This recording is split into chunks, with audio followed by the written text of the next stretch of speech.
নিষিদ্ধ ঘোষিত বাংলাদেশ ছাত্রলীগের কেন্দ্রীয় কমিটির বন ও পরিবেশ বিষয়ক উপকমিটির সদস্য দোলনা আক্তার দোলাকে তার নিজ বাড়ি কুড়িগ্রামের ফুলবাড়ী উপজেলা থেকে গ্রেপ্তার করেছে পুলিশ।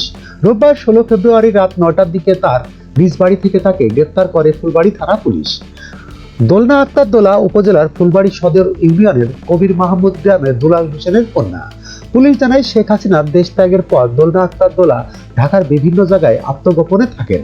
সম্প্রতি ঢাকা সহ সারা দেশে ডেভিল হান্ট অভিযান শুরু হয় গ্রেপ্তার এড়াতে গ্রামের বাড়ি কুড়িগ্রামের ফুলবাড়ী উপজেলায় চলে আসেন তিনি। গোপন সংবাদের ভিত্তিতে অভিযান চালিয়ে পুলিশ তাকে গ্রেপ্তার করে।